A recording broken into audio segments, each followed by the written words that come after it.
त्यांच्या लग्नाला उणे पुरे 3 महिनेच झाले होते, पण त्यांचा संसार मोडला। तिच्या पतीचा मृत्यू झाला। सुरुवातीला तो अपघात असल्याचं सर्वांना वाटलं, मात्र जेव्हा सत्य समोर आलं तेव्हा सगळेच हादरून गेले।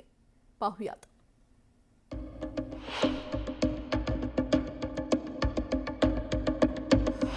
धूमधडाक्यात झालं लग्न, अवघ्या 3 महिन्यात खून,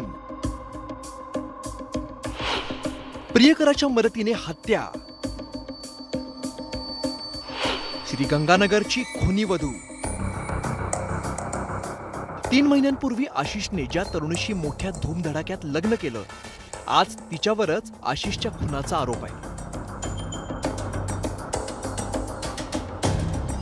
ही धक्कादायक घटना राजस्थानच्या श्रीगंगानगरमध्ये घडली आहे। आता या प्रकरणाला नवं वळण लागलंय। त्याचं कारण म्हणजे सुरुवातीला हा अपघात असल्याचं भासवण्यात आलं होतं, पण अखेर सत्य समोर आलंय।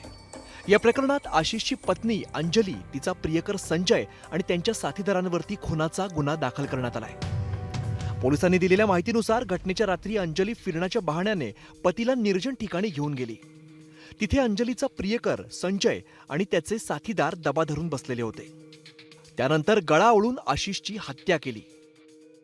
पोलिसांनी या प्रकरणी अंजलीसह 4घांना बेड्या ठोकल्या। सुरुवातीला अपघात असल्याचं भासवण्यात आलं होतं, पण आशिषच्या शरीरावरती मारहाणीचे व्रण पाहून पोलिसांचा संशय बळावला। त्यानंतर पोलिसांच्या तपासाची चक्र फिरली आणि हत्येचं कारण समोर आलं। अंजलीला आशिषसोबत विवाह मान्य नव्हता। तिला बॉयफ्रेंड संजयशी लग्न करायचं होतं। त्यातूनच अंजलीने पतीची हत्या घडवून आणली।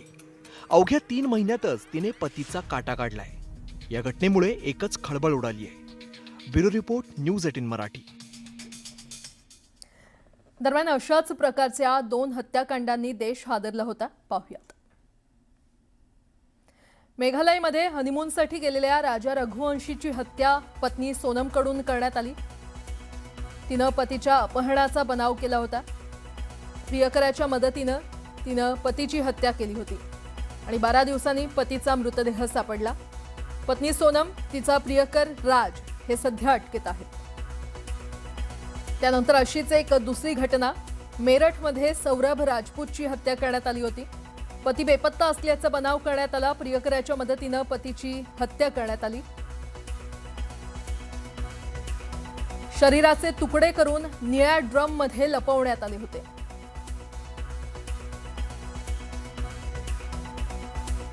पत्नी मुस्कान आणि तिचा बॉयफ्रेंड साहिल हे सध्या अटकेत आहेत।